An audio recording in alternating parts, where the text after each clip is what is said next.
इसलिए मैंने अपनी शक्ति को 2 भागों में विभाजित किया है। परंतु क्या है ना वासुदेव, मुझे संदेह है कि आपकी ये सेना मेरा आदेश नहीं मानेगी। अवश्य मानेगी।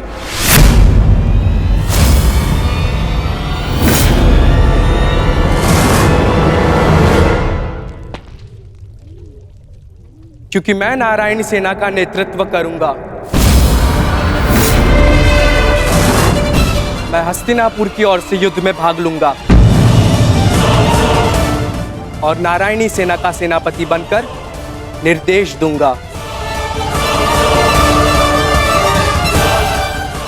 अब कोई छल नहीं कर पाएगा और ना ही कोई विद्रोह।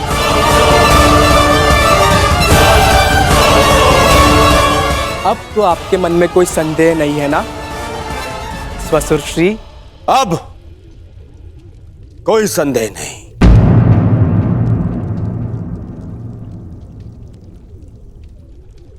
ये विभाजन मुझे स्वीकार है।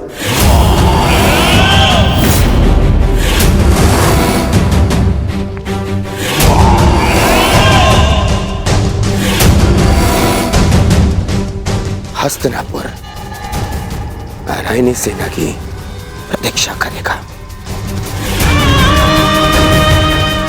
अब मुझे आज्ञा दीजिए, बहुत कार्य शेष है, तैयारियां करनी है। विनम्रता से।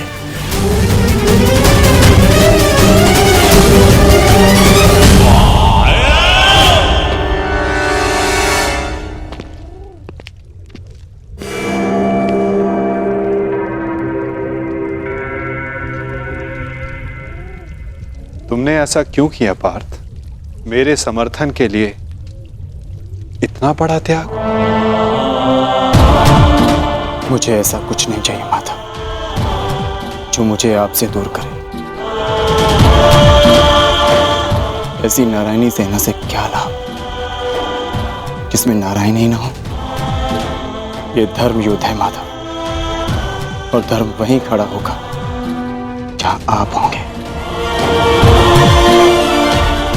और धर्म की विजय कोई भी सेना नहीं रोक सकती। आप सदैव हमारे मार्गदर्शक रहे हैं। मुझे विश्वास है कि आप विजय का मार्ग अवश्य दिखाएंगे। मैं प्रतीक्षा करूंगा। मुझे ऐसा सुनकर अति प्रसन्नता हुई अर्जुन। लंबी यात्रा से आए, बहुत थक गए हो, जाकर विश्राम कर लो। कुछ प्रहर बाद चले जाओ। प्रणिपात।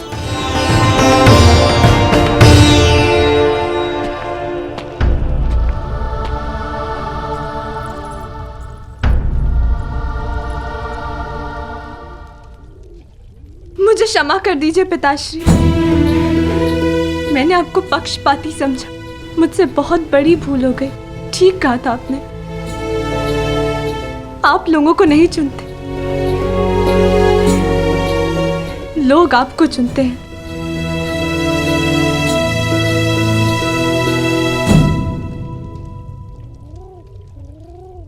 हमारा भविष्य हमारे चुनावों का ही परिणाम होता है पुत्री। जीवन में किस मोड़ पर हम क्या निर्णय चुनते हैं, उससे सिद्ध होता है कि हमें हमारा लक्ष्य मिलेगा या नहीं। परंतु क्या होगा पिताश्री? मैं ऐसा क्या करूं जिससे मेरे पति और मेरे पिता सुरक्षित रहे? कर्म करो लक्ष्मण, फल की चिंता ना करो। तुम्हारे पिता और सांब को उनके कर्मों का फल मिलेगा और अर्जुन को अपने कर्मों का।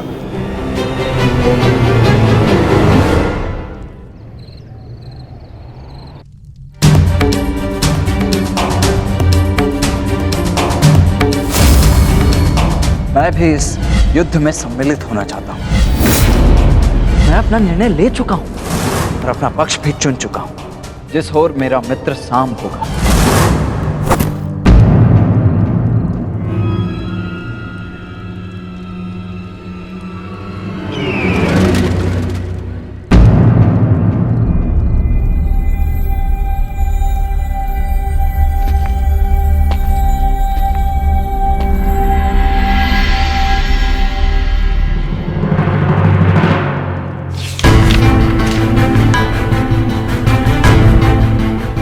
अंगराज, युवराज दुर्योधन द्वारका से हस्तिनापुर लौट रहे हैं और सूचना ये है कि नारायणी सेना दुर्योधन के पक्ष में आ गई है और कृष्ण अर्जुन के पक्ष में है। अंगराज, तुम शीघ्र हस्तिनापुर लौटो। युद्ध हस्तिनापुर की सीमा पर है। गांधार राज शकुनी।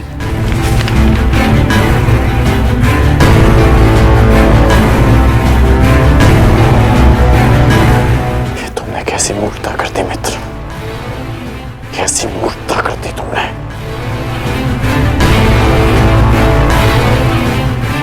मुझे अभी द्वारका किले प्रस्थान करना होगा।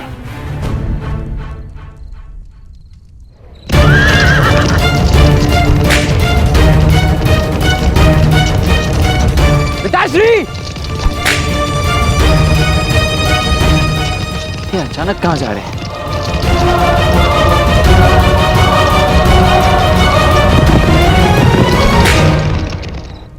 मां,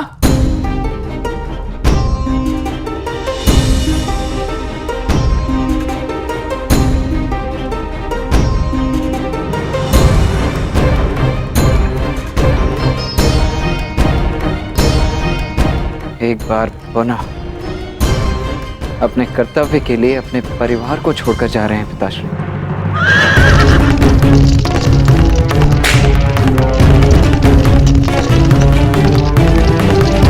विश्वास नहीं होता, अर्जुन इतना बड़ा मूर्ख है। इतनी सरलता से मुझे नारायणी सेना दे दी। हाँ?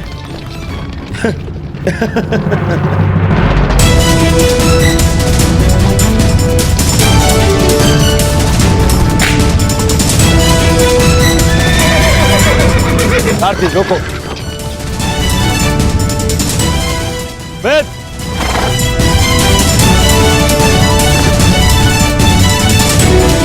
अच्छा हुआ तो मुझे यही मिल गए। मैं सोच ही रहा था कि सबसे पहले ये शुभ समाचार मैं तुम्हें ही दूं। जानते हो मैंने क्या किया है? यही मैं जानना चाहता हूँ कि यह तुमने क्यों किया है।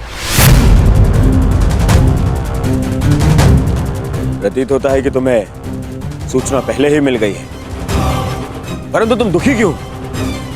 तुम्हें तो प्रसन्न होना चाहिए। मुझे नारायणी सेना मिली। नारायण के बिना तुम्हें नारायणी सेना मिल गई है। मैंने तुमसे कहा था कि तुम्हें अर्जुन से पूर्व द्वारका पहुंचना है। तुम अर्जुन से पूर्व द्वारका क्यों नहीं पहुंचे मित्र?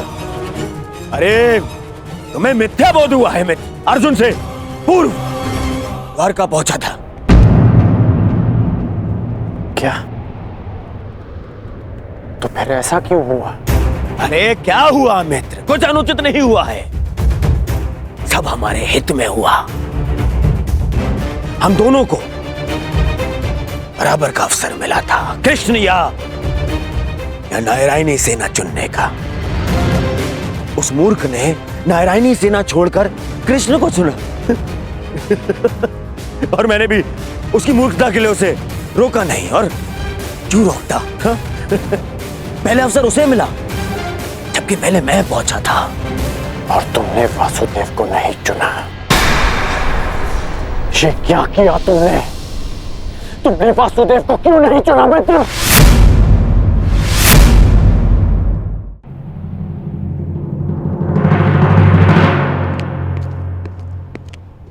उस पाखंडी कृष्णा को ये उपहार दे देना। कहना उसको कि उसके पास मेरी एक वस्तु है जो मुझे चाहिए।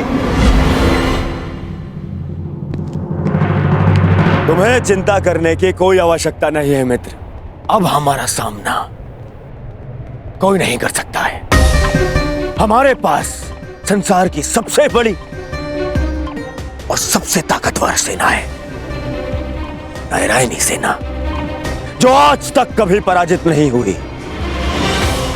और तुम्हें लगता है कि मैंने कृष्ण को ना चुनकर कुछ अनुचित किया है? वो कृष्ण जो इस युद्ध में शस्त्र भी नहीं उठाएगा। मित्र,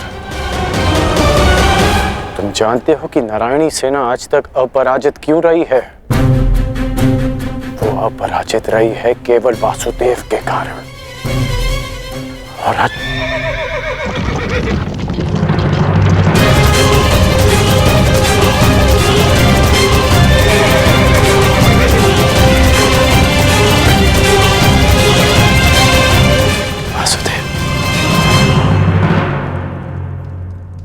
मैं नारायणी सेना का नेतृत्व करूंगा।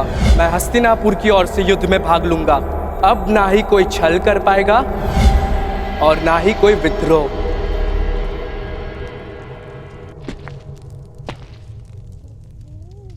प्रणिपात माता। पार्थ, क्या हुआ पार्थ? कुछ भूल गए थे? हाँ माता, मैं आपको बताना भूल गया था कि द्वारका पहुंचने में मुझे विलंब हुआ था, क्योंकि मार्ग में मेरा एक विचित्र घटना से सामना हुआ। तुम्हारे कहने का तात्पर्य यह है कि तुम्हारा सामना किसी विचित्र मनुष्य से हुआ, है ना पार्थ?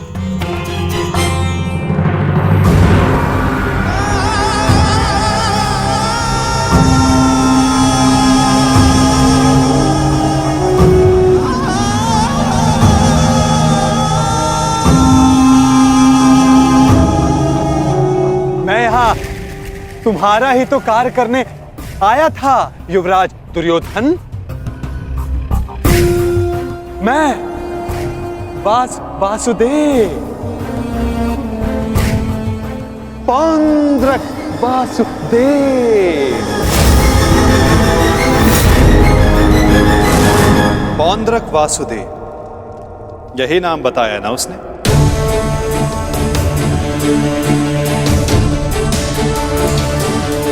जिसने मेरी भांति वेशभूषा भी धारण कर रखी थी, है ना?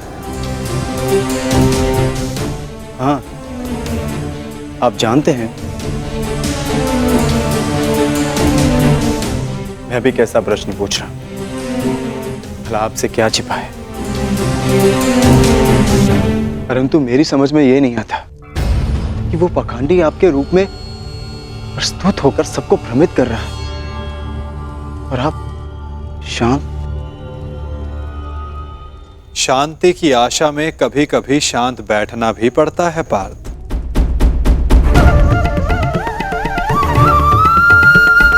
मुझे ज्ञात है कि पौंड्रक मेरे नाम का दुरुपयोग करके सबको भ्रमित कर रहा है, परंतु अवसर सबको मिलना चाहिए अपनी भूल सुधारने का।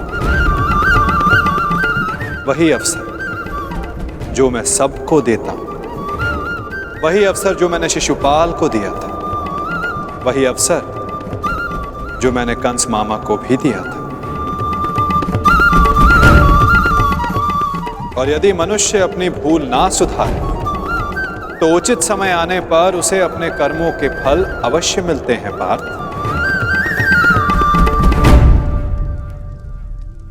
अब तुम मुझे पौंड्रक का संदेश सौंप सकते हो पार्थ।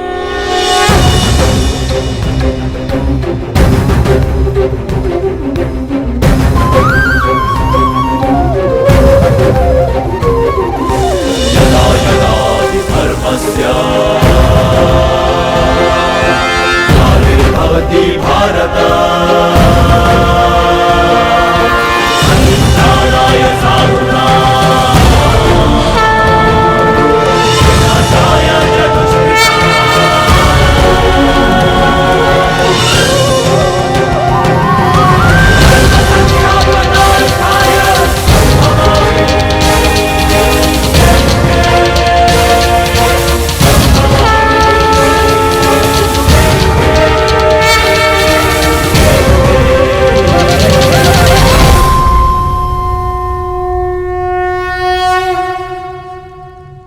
ये क्या था माधव? पौंड्रक का संदेश पार्थ। संदेश? हाँ पार्थ, ये संदेश कि जो भी मेरे दर्शाए मार्ग पर चलेगा पौंड्रक उसका नाश कर देगा।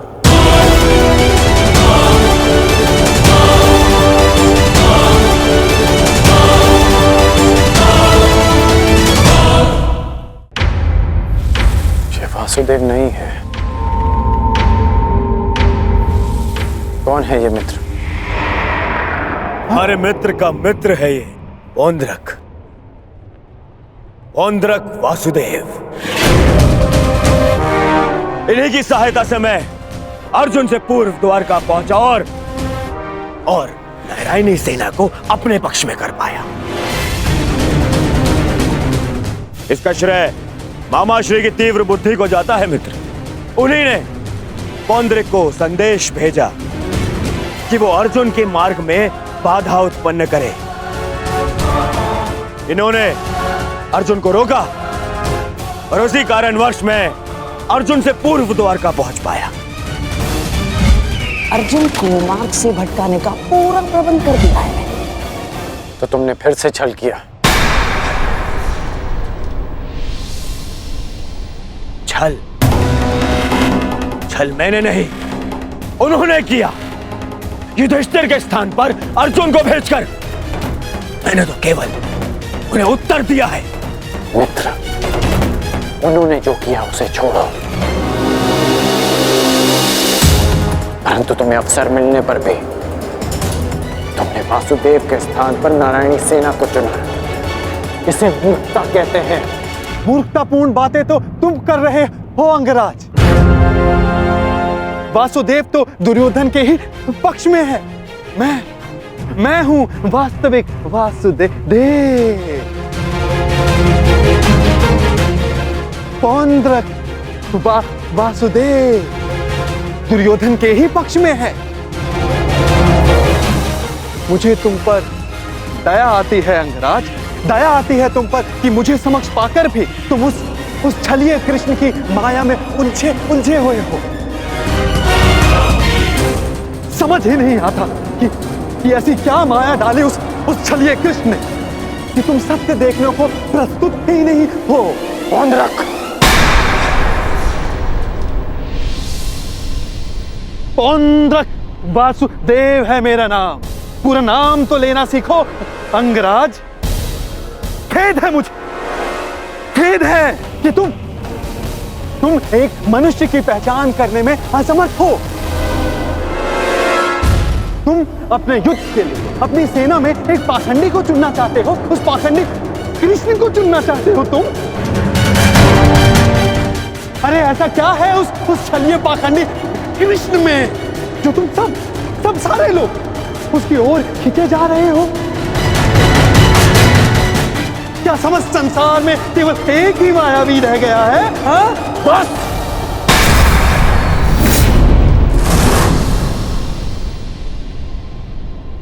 बस तुम करो मित्र, बस।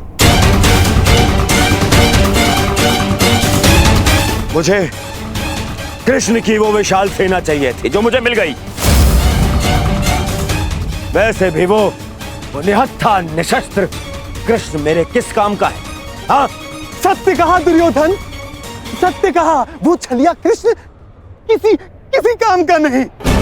देखना, तुम ही जीतोगे ये युद्ध, क्योंकि तुम्हारे पास केवल नारायणी सेना नहीं, स्वयं वास्तविक नारायण, वास्तविक वासुदेव, पौंड्रक वासुदेव। वो कृष्ण तो मेरा रूप रखकर सबको भ्रमित करता रहता है। बैरूपिया मात्र है वो तो। उस कृष्ण का तो इस संसार से मैं... अब एक और शब्द वासुदेव के विरुद्ध मत कहना।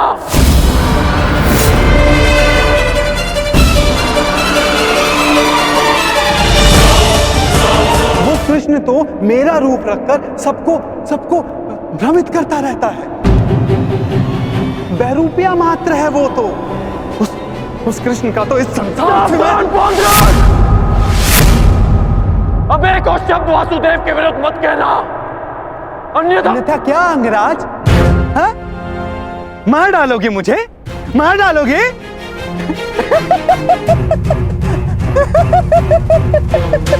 दुर्योधन, तनिक देखो तुम्हारी सेना का ये वीर कहीं वास्तविकता में उस छलिए का गुप्तचर तो नहीं है? छलिए और बहरूपिये तो तुम हो पौंड्रक। कुछ ही क्षणों में तुम्हारी वास्तविकता मेरे समक्ष आ गई है। तुम मेरी चिंता करनी छोड़ो, केवल अपनी चिंता करो। तुम केवल एक बड़बोले ढोंगी हो जो वासुदेव होने का स्वांग रचा कर बैठे हो। मौन रहो दुस्साहसी, मौन।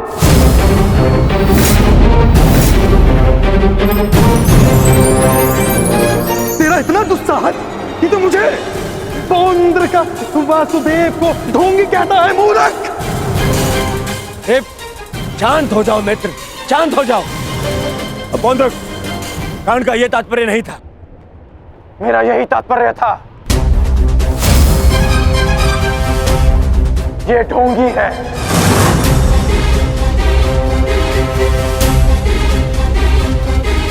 यदि तुम वास्तव में वासुदेव हो तो मुझे निशस्त्र करके दिखाओ। मैं तुम्हें चुनौती देता हूं। पौंद्रक वासुदेव को चुनौती?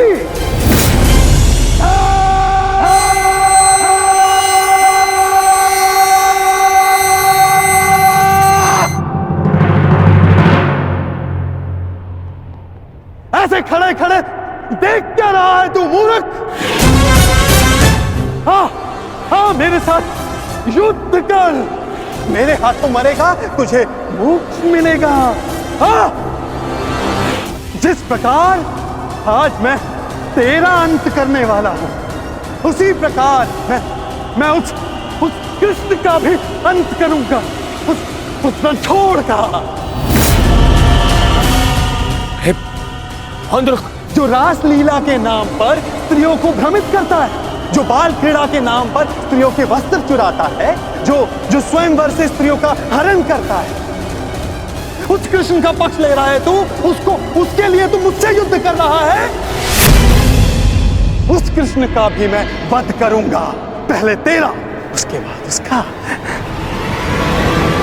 अब तुम्हें सीमा पार करती है।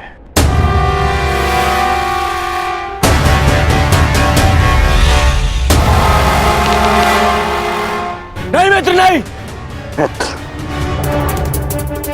आज इस पौंद्रक का अंतिम दिवस है।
अगला प्रहार तुम्हारे सीने को चीर देगा पौंद्रक। क्षमा मांगो।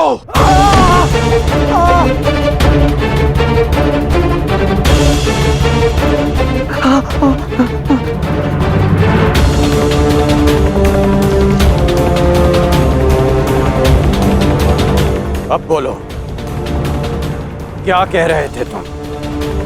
कौन हो तुम? मैं ही हूं वास्तविक वासुदेव, पौंद्रक वासुदेव मैं ही हूं। पाखंडी!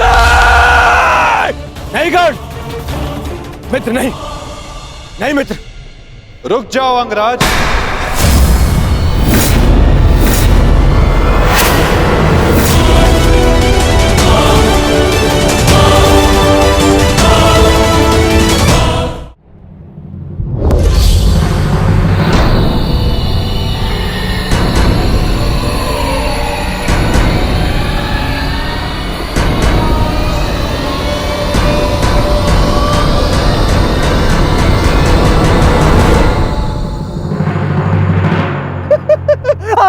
आ गया तू, चलिए आ गया। अंततः वो दिन आ गया कृष्ण, जिसकी वर्षों से मुझे प्रतीक्षा थी। यदि अंत से पूर्व मनुष्य को उसकी भूल का भान हो जाए तो अच्छा ही होता है। अब तो तुम्हें विश्वास हो गया होगा कि वास्तविक वासुदेव कौन है। मैं ही हूं वास्तविक वासुदेव, पौंद्रक वासुदेव। इसलिए जिसका अधिकार आरंभ से केवल मेरा है, मुझे मेरा सुदर्शन चक्र दे दो कृष्ण। देने ही तो आया हूं तुम, परंतु चेतावनी, मैं तुम्हें बहुत अवसर दे चुका हूं पौंड्रक। तुम्हारे पाप का घड़ा भरता जा रहा है पौंड्रक। अब मेरा स्वांग रचना बंद करो। चुप कर छलिए कृष्ण। तू ढोंग, तू छलिया मुझे बताएगा कि अब मुझे क्या करना चाहिए और क्या नहीं। जो तुझे देव मानते हैं ना, वो सब दृष्टिहीन है और बुद्धिहीन भी। परंतु मैं नहीं हूं। अपने सहयोगियों को धैर्य की महिमा समझाओ दुर्योधन। युद्ध प्रारंभ होने में अभी समय शेष है और समय से पूर्व युद्ध को आमंत्रण देना सर्वनाश को आमंत्रित करने के समान होता है दुर्योधन। क्योंकि इस समय मैं अस्त्र ना उठाने के लिए बंधित नहीं हूं। मनुष्य को खाई में गिराने के लिए उसका केवल एक पग पर्याप्त होता है पौंड्रक। अभी अभी मैंने कर्ण को रोककर तुम्हें मृत्यु के मुख में जाने से रोका है। कदाचित तुम्हारा अगला पग तुम्हारा अंत ना रोक पाए पौंड्रक।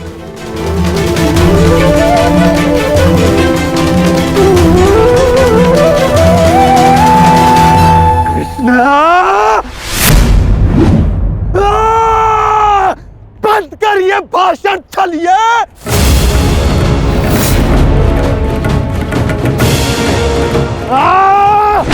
छलिए पाखंडी, आज मैं तेरा अंत करके ही रहूंगा कृष्ण।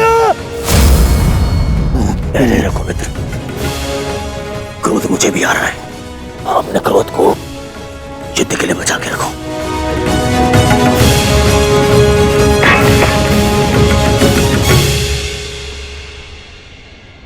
ठीक कहा वासुदेव, युद्ध होगा, परंतु उचित समय पर और उचित स्थान पर। उस महायुद्ध के प्रथम दिवस पर मैं आपको उत्तर अवश्य दूंगा।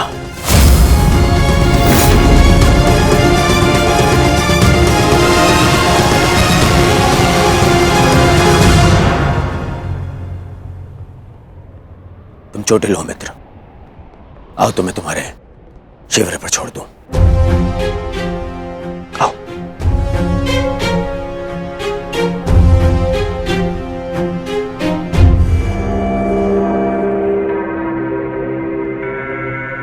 मित्रकर्ण, तुमसे हस्तिनापुर पे भेंट होगी। आशा है तब तक तुम अपने इस भ्रम से निकल जाओगे और तब तुम समझोगे कि मेरा चुनाव उचित था। आशा तो मुझे थी मित्र कि तुम अपने भ्रम से निकलकर वास्तविक शक्ति को पहचानोगे, परंतु अब कोई लाभ नहीं। जो हानि तुमने स्वयं को और हम सबको पहुंचानी थी, वो तुम पहुंचा चुके हो। चल मोटे, आजा। कृष्ण, मैं अपना सुदर्शन चक्र तुझसे लेकर रहूंगा, जिस पर आरंभ से केवल मेरा अधिकार था, है और रहेगा।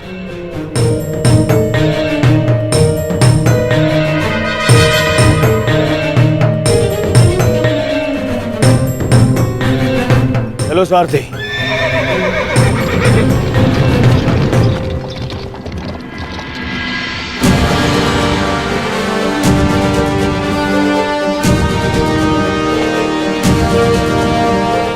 प्रणिपात वासुदेव, आज्ञा थे। इतनी भी क्या शीघ्रता मित्र?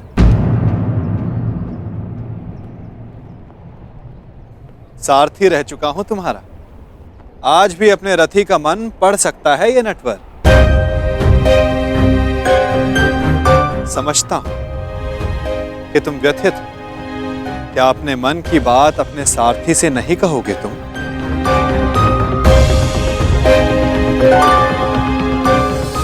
अपने रथी का मन आप पढ़ सकते हैं ना, तो पढ़ लीजिए। इसीलिए कहता हूं मित्र, तुम्हें प्रसन्न होना चाहिए। दुर्योधन ने उचित चुनाव किया, उसे शक्ति चाहिए थी, उसे मिल गई। नारायणी सेना अब उसके आदेश के अधीन होगी। नारायणी सेना में नारायण ही ना हो तो वो कैसी नारायणी सेना केशव?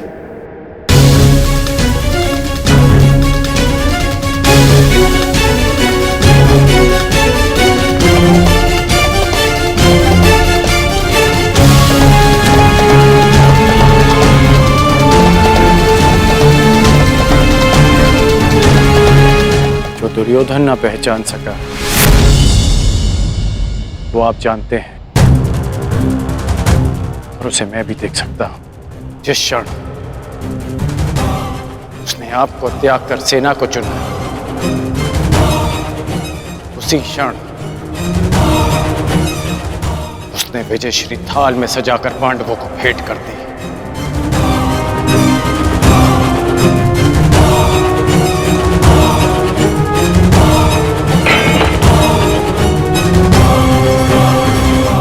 ऐसा क्यों लगता है मित्र? नारायणी सेना दुर्योधन के अधीन होने से उसकी शक्ति में वृद्धि अवश्य हुई है। तुम्हें नहीं लगता कि अर्जुन ने भूल की? क्या मिला उसे निहत्थे कृष्ण को चुनने से? जिसके हाथ के संकेत से सृष्टि बनती है और बिगड़ती है, वो कैसे निहत्था हो सकता है वासुदेव? परंतु सत्य ये भी है मित्र कि मेरे युद्ध में उपस्थित रहने पर भी मैं युद्ध नहीं करूं, तो फिर मुझसे किसी को क्या हानि और क्या लाभ? सबसे बड़ा अस्त्र तो आप चला चुके हैं, स्वयं को दुर्योधन के विपक्ष में रखकर। आप ही कहते हैं ना कि निर्णय ना लेना भी कभी कभी सबसे महत्वपूर्ण निर्णय होता है, कि हम पक्ष ना चुनकर भी कभी कभी पक्षपात कर जाते हैं, भले ही संसार ना देख पाए। परंतु मैं जानता हूं कि आपने पक्ष लिया है वासुदेव।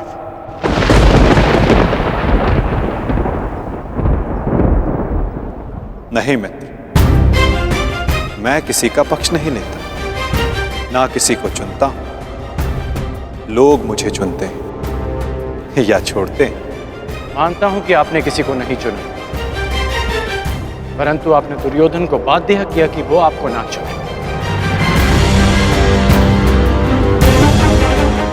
आपने ऐसी परिस्थितियां उत्पन्न की कि वो ही आपको चुने जिसे आप चुनना चाहते हैं।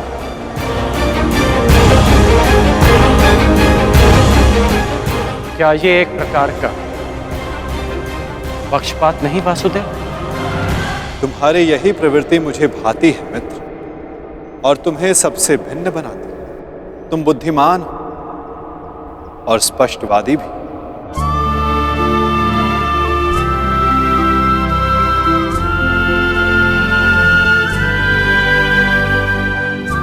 ऐसा होकर भी क्या लाभ वासुदेव,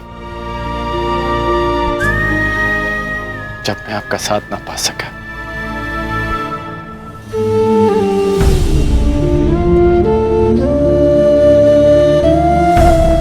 कितने वर्ष हो गए हमारी भेंट को?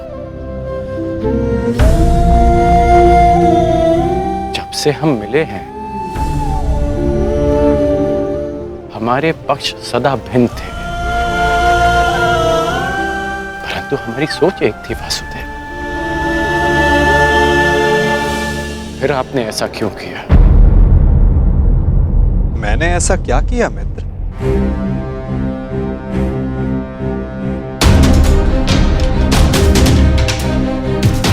आप सब जानते हैं फिर भी ये प्रश्न कर रहे हैं।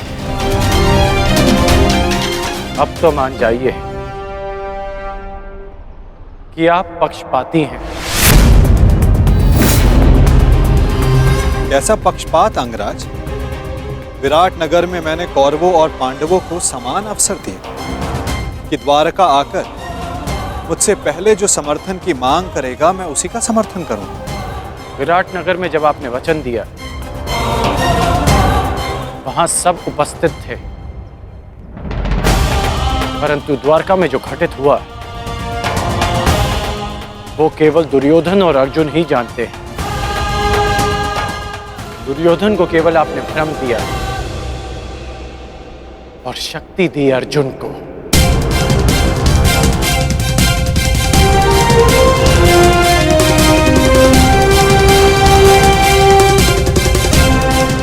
द्वारका में जो घटित हुआ वो केवल दुर्योधन और अर्जुन ही जानते हैं। दुर्योधन को केवल आपने भ्रम दिया और शक्ति दी अर्जुन को। नारायणी सेना को चुनना दुर्योधन का चुनाव था मित्र। मैंने तो उसे केवल विकल्प दिए।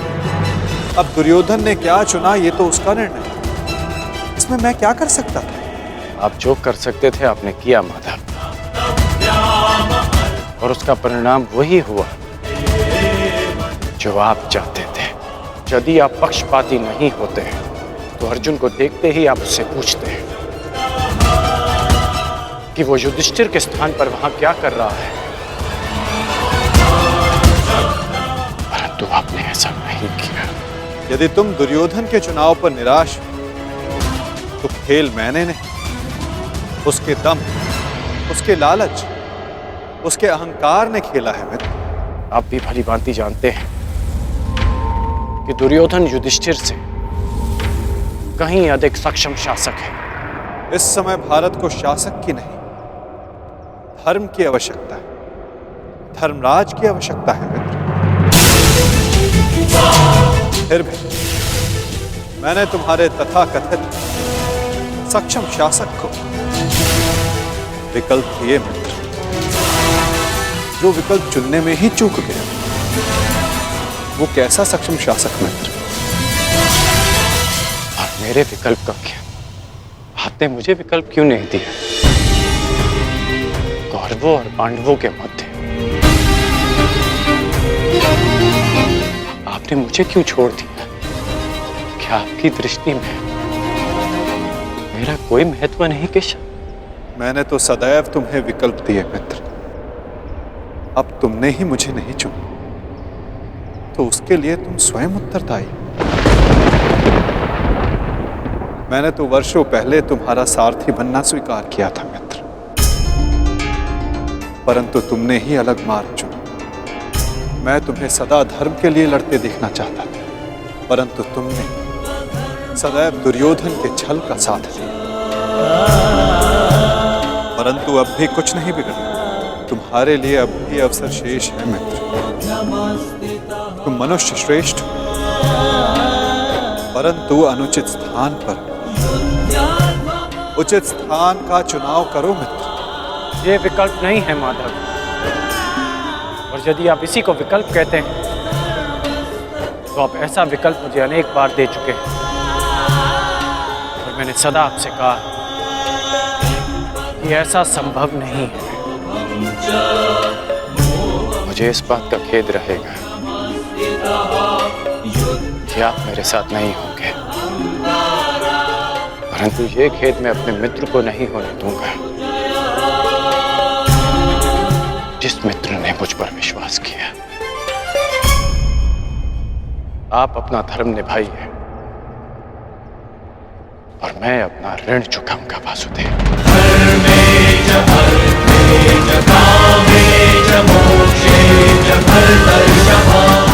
युद्ध में भेंट होगी,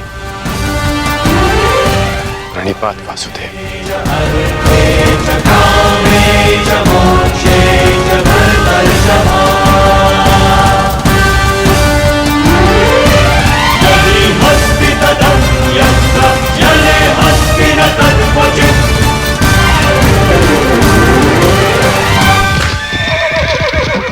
नहीं मित्र, युद्ध से पूर्व हमारी भेंट होगी, और मैं तुम्हें एक और अवसर दूंगा। तुम्हें आभास कराऊंगा कि जितना सम्मान तुम्हें चाहिए उससे कहीं अधिक सम्मान के योग्य हो तुम। अगली भेंट में तुम्हारी वास्तविकता से भेंट करवाऊंगा मित्र। तुम्हें ज्ञात होगा कि तुम वास्तव में कौन हो। आशा है कि उस दिन तुम उचित विकल्प चुनोगे मित्र।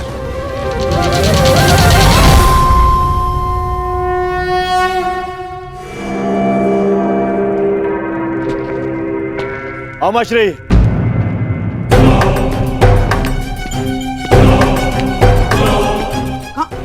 कहाँ थे तुम? मैं कब से तुम्हारी प्रतीक्षा कर रहा हूँ। बताओ क्या हुआ द्वारका में? और उस छलिए के रहते तुमने नारायणी सेना को कैसे अध्ययन किया आपने? हैं? अब बैठिए तो बैठिए। अरे अमश्री, आज तक आप अपनी चालों से मुझे आश्चर्य में डालते थे, परंतु आज मैंने इतनी बड़ी वजह से आपको और सबको आश्चर्य में डाल दिया।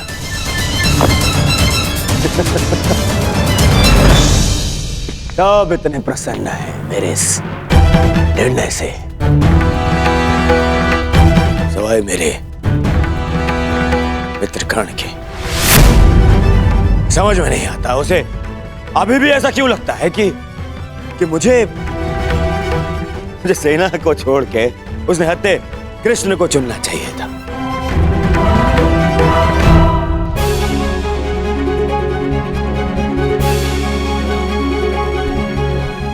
आज वासुदेव हमारे साथ है, तो इसका सारा श्रेय पांचाली को जाता है। यदि तुमने अर्जुन को ना भेजा होता तो कदाचित ये संभव ना होता।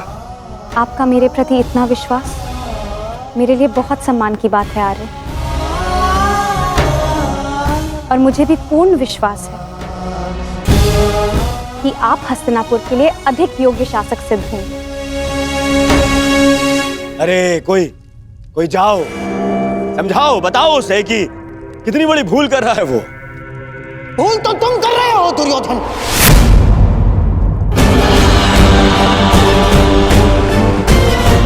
आज पहली बार मैं कर्ण से सहमत हूं।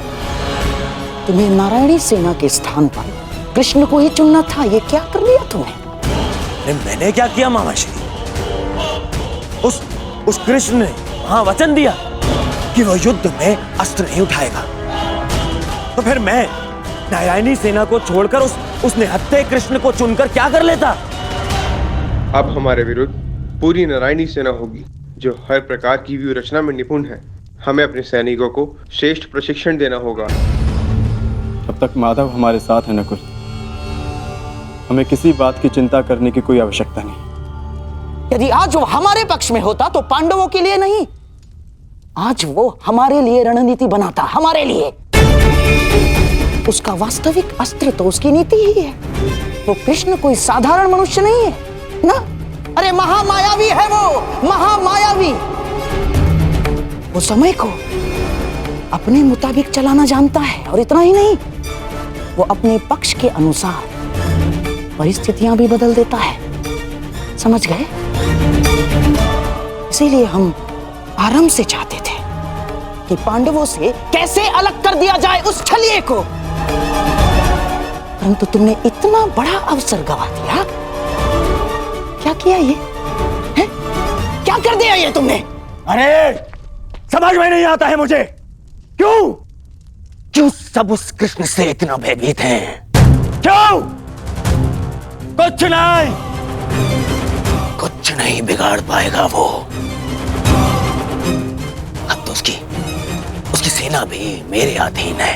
कुछ नहीं बिगाड़ पाएगा वो। देखो दुर्योधन, अब इस बात पर वाद विवाद करके समय व्यर्थ करने से कोई लाभ नहीं। जो हानि होनी थी वो तो हो चुकी। अब इस हानि की भरपाई करने का समय आ गया है। उचित कहा आर्य। अब चाहे जो हो जाए, कौरवों की पराजय निश्चित है, क्योंकि ये धर्म युद्ध है। विजय धर्म की ही होगी, और वासुदेव के हमारे पक्ष में आने के साथ साथ न्याय और धर्म भी हमारे पक्ष में है। विजय हमारी होगी।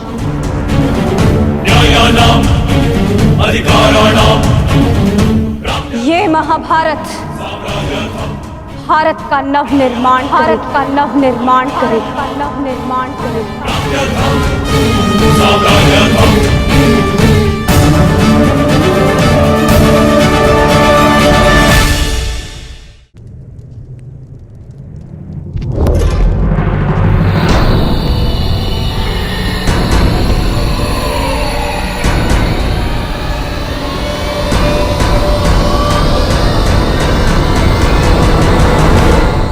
अच्छा हुआ कर्ण, तुम आ गए।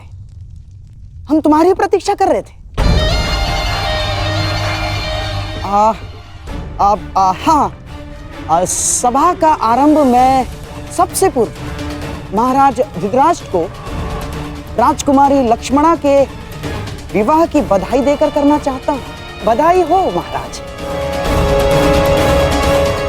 और हाँ, अत्यंत खेद के साथ मुझे ये भी कहना पड़ रहा है कि ये अंतिम शुभ अवसर था जिसमें सारे कुरुकुल ने भाग लिया।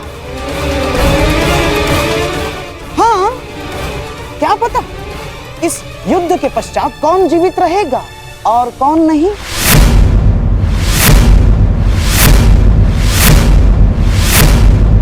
स्पष्ट रूप से कहिए गंधार राज, आपका तात्पर्य क्या है? अब से पूर्व तो आपने इस प्रकार के विचार कभी प्रकट नहीं किए, और अब जब दुर्योधन ने कृष्ण को ना चुनकर नारायणी सेना को चुना है, तो अब इस प्रकार के विचार क्यों?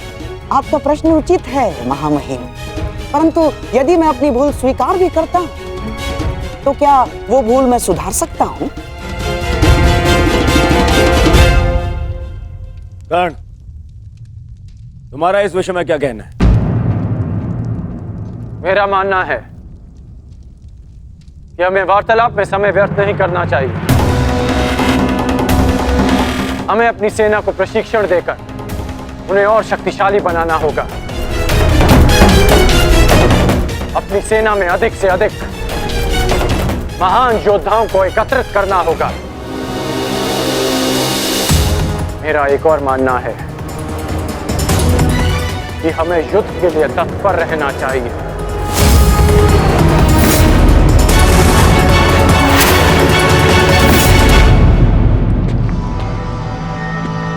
क्या तुम्हें भी यहाँ उपस्थित होने के लिए कहा गया? हाँ भ्राताश्री, मुझे प्रहरी ने निद्रा से उठाकर संदेश दिया कि हमें शीघ्र ही यहाँ उपस्थित होना है। परंतु क्यों और किसके आदेश पे? ये आदेश मैंने दिया है।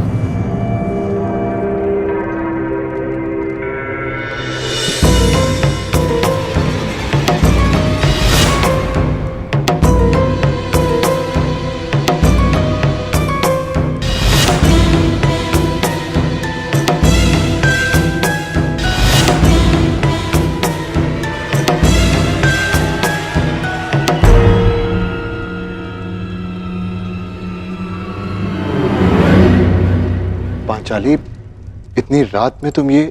क्योंकि ये समय सोने का नहीं है धर्मराज, जागने का है। और जो बात मैं कहना चाहती हूँ उसके लिए सूर्योदय की प्रतीक्षा नहीं कर सकती। ऐसा क्या है पांचाली?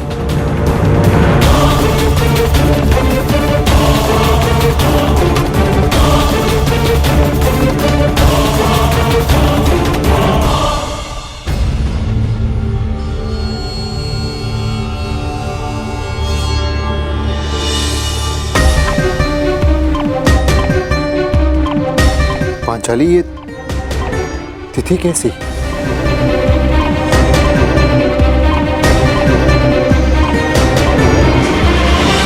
ये वो तिथि है आर्य जिस दिन हम कौरवों के विरुद्ध युद्ध आरंभ करेंगे।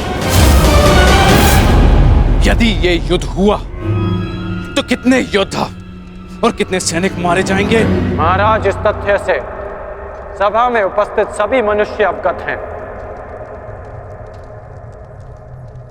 हाँ, ये भी तो हो सकता है कि हम में से किसी को युद्ध में जाने की आवश्यकता ना पड़े।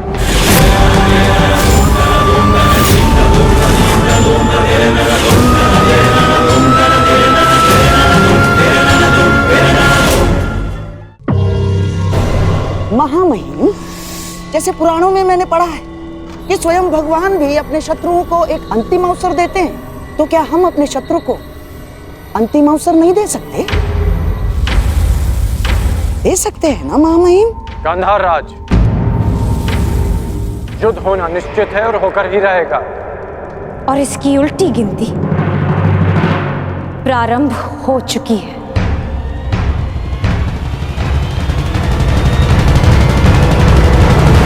मैं तुम्हारे विचारों से सहमत नहीं हूं। जितना असहमत मैं गंधार नरेश की सोच से हूं, उतना ही असहमत मैं इस निष्कर्ष से हूं। हर परिस्थिति में संधि युद्ध से श्रेष्ठ होती है।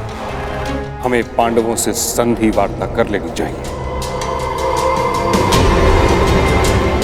युद्ध अभी प्रारंभ नहीं हुआ है महाराज, हम इसे रोकने का प्रयास कर रहे हैं। हमें पांडवों से शांति वार्ता करनी चाहिए। मैं जानता हूं कि आप भी ये युद्ध रोकना चाहते हैं। हम भी नहीं चाहते कि ये युद्ध हो। हमारा प्रयास है कि हस्तिनापुर के मस्तक पर इस महाविनाशी युद्ध का कलंक न लगे। ठीक है ताक्षरी, यदि यह हस्तिनापुर के भविष्य का प्रश्न है तो हम अपने दूत को पांडवों के समक्ष भेजने की आज्ञा देते हैं। हमें उन तक संदेश देना है कि हस्तिनापुर भी इस युद्ध के विरुद्ध है। और युद्ध के अंतिम दिन मैं अपने अपमान का प्रतिशोध लूंगी।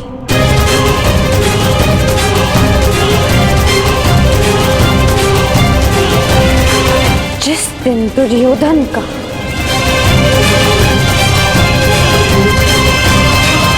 अंत होगा।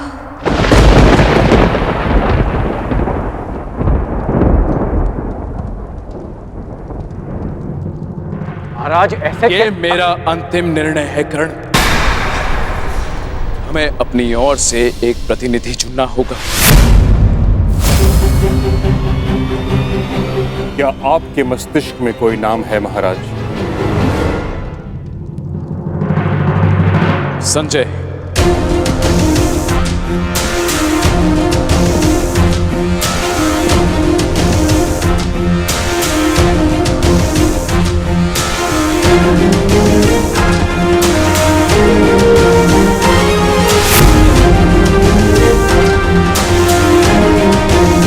प्रणिपात महाराज।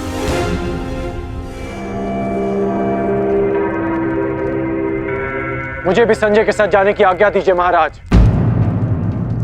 नहीं कर्ण, यह एक अत्यंत संवेदनशील प्रकरण है। हमें योद्धा नहीं, नीतिपरक मनुष्य चाहिए।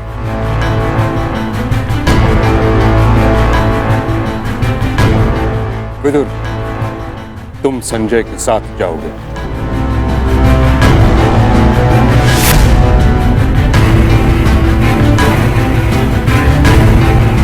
तो ठीक है, विदुर और संजय दोनों हस्तिनापुर की ओर से शांति प्रस्ताव लेकर जाएंगे। यह एक पारिवारिक प्रकरण है और हम नहीं चाहते कि परिजन ही परिजनों का रक्त बहाए। उचित है पांचाली, उचित है। अब ये युद्ध तुम्हारे बताए हुए दिन ही आरंभ होगा।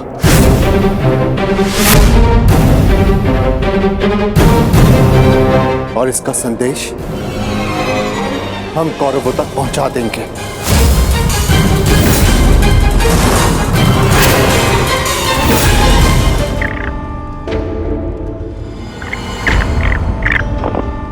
अपने खेल पर ध्यान रखो दुर्योधन, नहीं तो तुम मुझे परास्त नहीं कर पाओगे।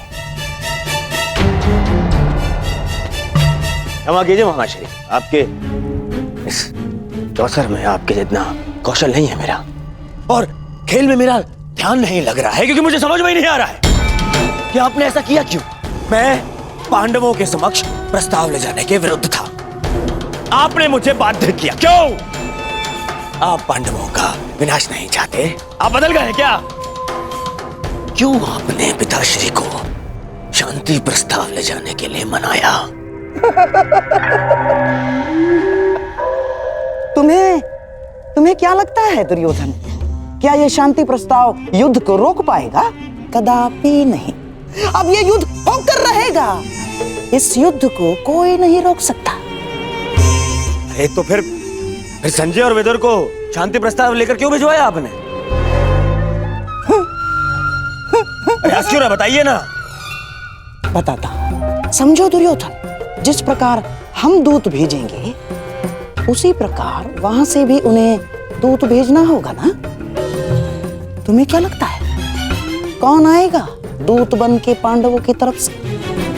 कौन आएगा? वही जो दर्शाता तो यही कि उसका किसी भी निजी प्रकरण से कोई संबंध नहीं, परंतु जो हर प्रकरण में बीच में घुस आता है, जो मेरे हर छल को अपनी बुद्धि के बल से असफल कर देता है, वो जिसकी मनोहर बातों का व्यू गुरु द्रोणाचार्य के चक्रव्यूह से भी अधिक शक्तिशाली है, वो जो हस्तिनापुर के सिंहासन पर तुम्हें नहीं उन पांडवों को बिठाना चाहता है। वही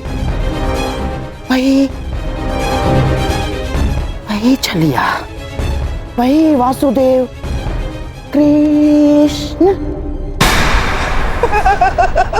ये तो उसमें हंसने वाली क्या बात है? उसका क्या? बताता हूं।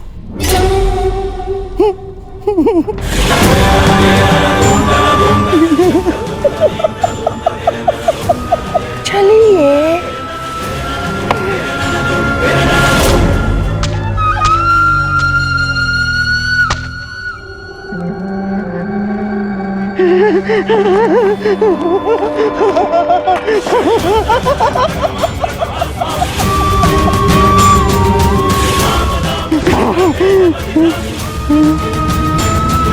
कृष्ण यहाँ आएगा तो अवश्य, परंतु जा नहीं पाएगा।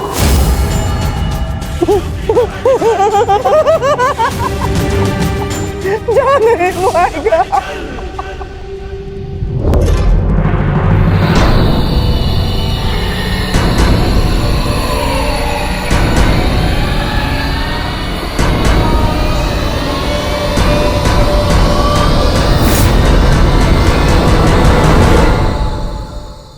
आपका क्या मत है वासुदेव? मैं इस प्रकरण में सम्मिलित ही नहीं हूं संजय महोदय, इसलिए इसका निर्णय भी युधिष्ठिर और दुर्योधन पर निर्भर करता है। परंतु मेरा यह कर्तव्य है कि मैं आप लोगों के विचारों को जानूं, क्योंकि शांति प्रस्ताव के लिए आप सबके समक्ष मुझे भेजा गया है और मैं ये आशा करता हूं कि धर्मराज भी शांतिपूर्वक इस प्रस्ताव पर विचार करेंगे। वो तो इस पर निर्भर करता है कि आपके युवराज का क्या विचार है। मैं केवल महाराज धृतराष्ट्र का संदेश लेकर आया हूं वासुदेव। युवराज दुर्योधन के विचार मैं नहीं जानता, क्योंकि मेरे पास दिव्य दृष्टि नहीं है। किसे ज्ञात संजय महोदय, किसी दिन आपको दिव्य दृष्टि मिल जाए और आप वो देख पाए जो सबके लिए संभव ना हो।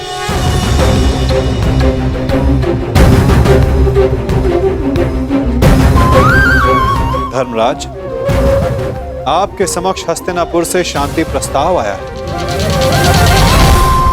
क्या विचार है आपका?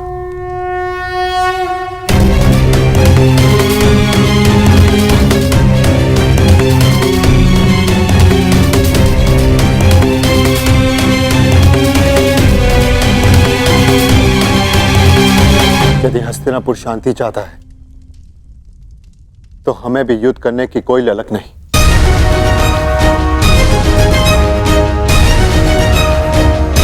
जब पितामह ने पहल की तो उनके निर्णय का मैं सम्मान करूंगा, परंतु ये युद्ध केवल मेरा नहीं, मेरे अनुजों का भी है और पांचाली का भी, इसलिए उनका मत जानना भी अत्यंत आवश्यक है। हमें ज्ञात है कि अवश्य ही तुम सबके हित की सोचोगे युधिष्ठिर, इसलिए हम सबको सबसे अधिक आशा तुमसे ही है। मुझे विश्वास है प्रतिकार और प्रतिघात के स्थान पर तुम शांति को महत्व दो। जहां तक शेष पांडवों का प्रश्न है, मुझे विश्वास है कि ये सब तुम्हारे निर्णय का सम्मान करें।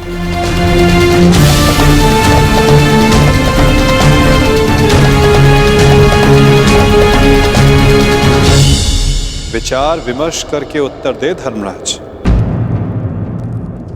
क्या निर्णय होगा आपका?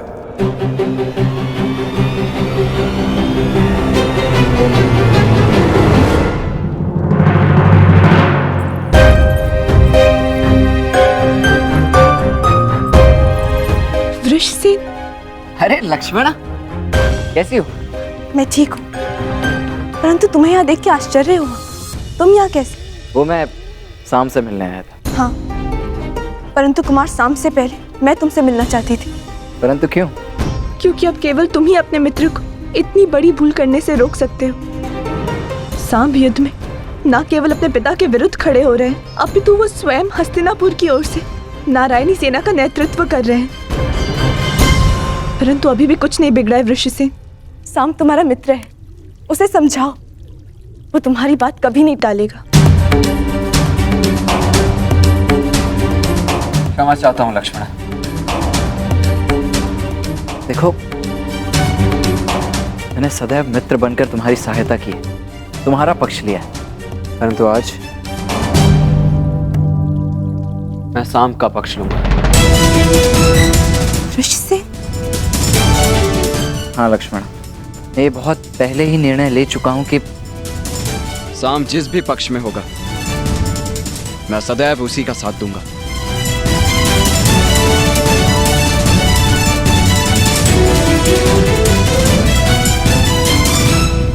परंतु तुम्हें चिंता करने की आवश्यकता नहीं है लक्ष्मण। मेरे जीते जी शाम को कुछ नहीं होगा, विश्वास करो मेरा। पक्ष जो भी हो, हानि तो मेरे परिवार को पहुंच रही है ना वृषसेन। तुम ही बताओ मुझे, प्रभु से मैं किस पक्ष के लिए प्रार्थना करूं? दोनों ही पक्षों में मेरा ही परिवार लड़ रहा है। मैं क्या करूं वृषसेन? तुम्हारे इस प्रश्न का उत्तर मेरे पास नहीं है लक्ष्मण। मैं तो ये भी नहीं कह सकता कि मैं तुम्हारी इस असमंजस से भरी परिस्थिति को समझ सकता हूँ। तुम इस युद्ध में भाग क्यों ले रहे हो वृषसेन? तुम्हारा तो पांडवों से कोई संबंध नहीं है, तो तुम अपने पिता के साथ इस युद्ध में क्यों भाग ले रहे हो? केवल इसीलिए लक्ष्मणा, क्योंकि सांब कौरवों के पक्ष में, और इससे अधिक मेरे लिए कुछ महत्वपूर्ण नहीं। ऋषिसेन, मैं भान है तुम कितनी बड़ी भूल कर रहे हो। नहीं भान है तुम्हें, यदि भान होता तो इस युद्ध में भाग लेने के बजाय उसे रोकने का प्रयत्न कर रहे होते तुम। मैं तुम्हारे समक्ष बहुत सी उम्मीदें लेकर आई थी ऋषिसेन, परंतु प्रतीत होता है कि मेरी भूल थी। अपना ख्याल रखना ऋषिसेन।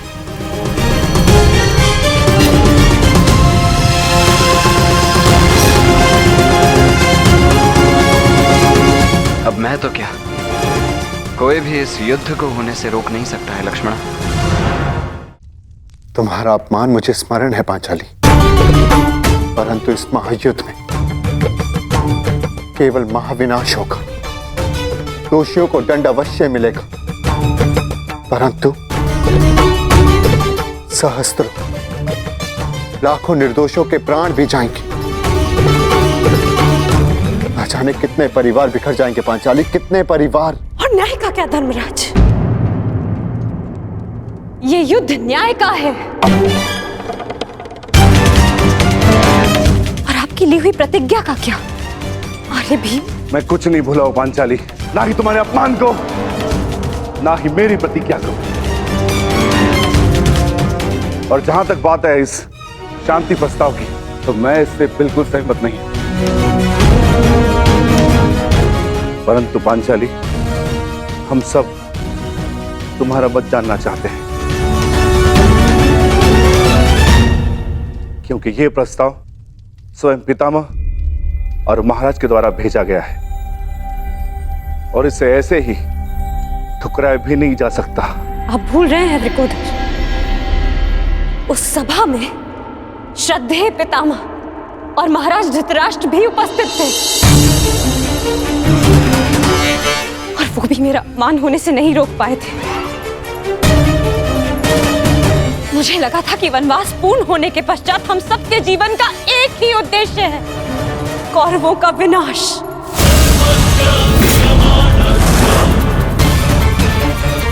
परंतु अब मुझे ऐसा प्रतीत होता है कि आप सबके लिए केवल प्रस्ताव ही महत्वपूर्ण है। एक प्रस्ताव पर आपने अपना सब कुछ खो दिया, और आज एक दूसरे प्रस्ताव में आप सब कुछ भुला दिया जो हमने खोया था। क्या एक शांति प्रस्ताव कौरवों के दिए गए वर्षों पुराने घावों को भर सकता है? आप सबके दिए गए वचनों को भुला सकता है? यज्ञसेन, यदि तुम चाहो तो इस संधि को ठुकरा सकती हो। तुम्हें इसका पूर्ण अधिकार है, परंतु इसके पहले कोई भी निर्णय लेने से पूर्व मैं सखा वासुदेव से वार्तालाप करना चाहती हूँ।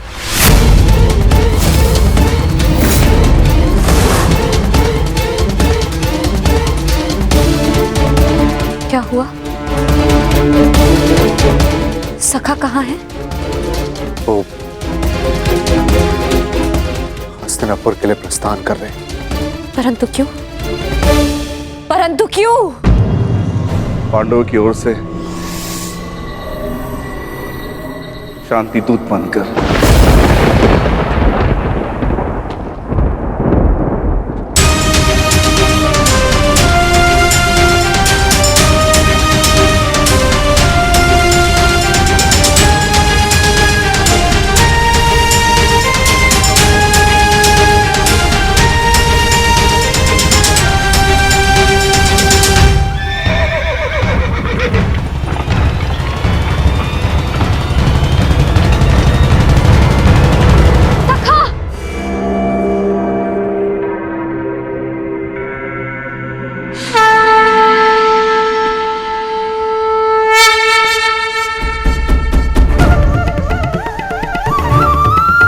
क्रोधित हो अपने सखा से?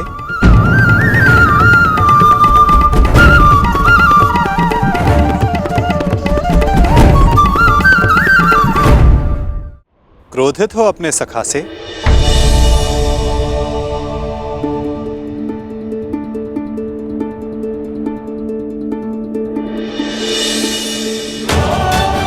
लगा प्रस्थान कर गए। भला अपनी सखी से मिले बिना मैं प्रस्थान करने की सोच भी कैसे सकता हूं? जानता हूं तुम्हारे मन में बहुत प्रश्न तुम्हें व्याकुल कर रहे हैं। जो कुछ भी तुम्हारे हृदय में है कह सकती हो। मैं वचन देता हूं तुम्हारे हर प्रश्न का उत्तर देगा ये सखा। ठीक है, तो बताइए कहां जा रहे थे आप? हस्तिनापुर, पांडवों के शांति दूत बनकर? अपनी सखी का अपमान भूल गए आप सखा? अपमान करने वालों के समक्ष संधि का प्रस्ताव लेकर जा रहे हैं आप? मुझे आपसे ये आशा नहीं थी सखा। आप उन दोषियों से गले मिलने को तत्पर हो गए जिन्होंने मेरे... क्या यही आपका न्याय है सखा कि आप मेरा मत जाने बिना ही जा रहे थे?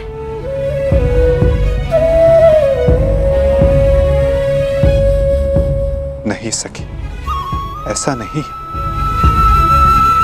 मैं भली भांति जानता हूं कि तुम्हारा मत क्या है और मैं तुम्हें वचन देता हूं कि तुम्हारा मत और मंतव्य दोनों ही पूर्ण होगा सखी। और इसीलिए मैं हस्तिनापुर जा रहा हूं। जो कह रहे हैं मुझे समझ नहीं आ रहा है सखा।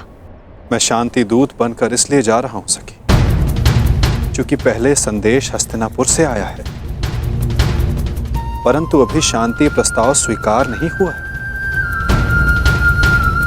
मैं इसलिए जा रहा हूं ताकि कोई ये ना कह सके कि शांति प्रस्ताव होते हुए भी पांडवों ने आक्रमण किया, या फिर शांति प्रस्ताव का उत्तर नहीं दिया। मैं आपके इस उत्तर से संतुष्ट नहीं हो सका।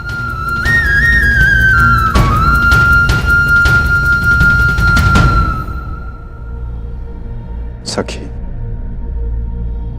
मैंने तुम्हें यह कहा था कि मैं तुम्हारे प्रश्नों का उत्तर दूंगा, परंतु संतुष्ट होना या ना होना ये तुम पर निर्भर करता है सखी। अब मुझे हस्तिनापुर जाने की आज्ञा दो।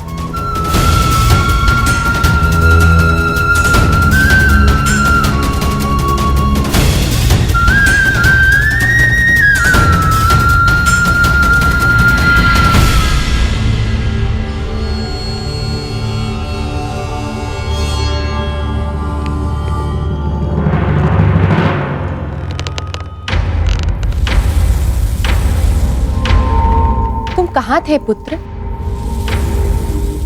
द्वारका। परंतु क्यों? मैं पहले ही बता चुका हूं कि मैं इस युद्ध में भाग ले रहा हूं और उसी पक्ष से लड़ने वाला हूं जिस पक्ष से मेरा मित्र साम लड़ने वाला है। साम युवराज दुर्योधन के पक्ष में है और इसीलिए मैं भी वही हूं। मौन क्यों है?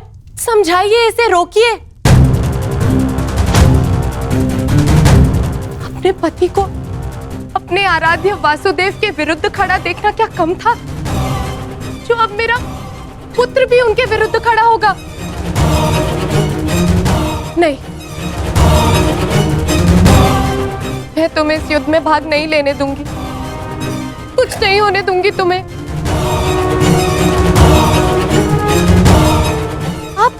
इसे रोकिए, समझाइए। श्री कृष्ण के विरुद्ध युद्ध में खड़े होने का अर्थ है केवल सर्वनाश, और ये अपने पिता की आज्ञा के विरुद्ध जाकर इस युद्ध में भाग नहीं ले सकता है।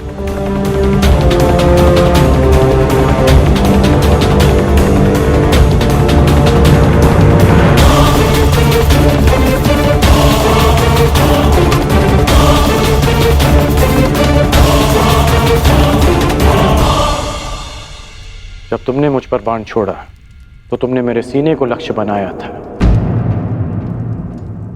परंतु तुम्हारा लक्ष्य थोड़ा चूक गया। उसमें तुम्हारी भूल नहीं थी, उसका कारण तुम्हारा धनुष था। तुम्हारा धनुष संतुलित नहीं है।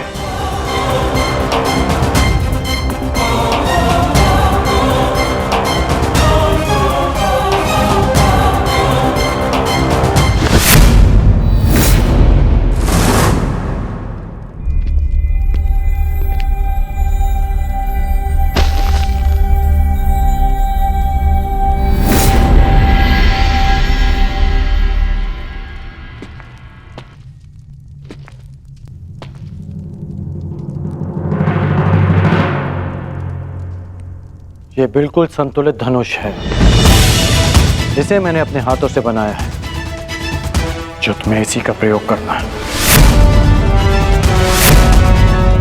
लक्ष्य कभी नहीं चूकेगा।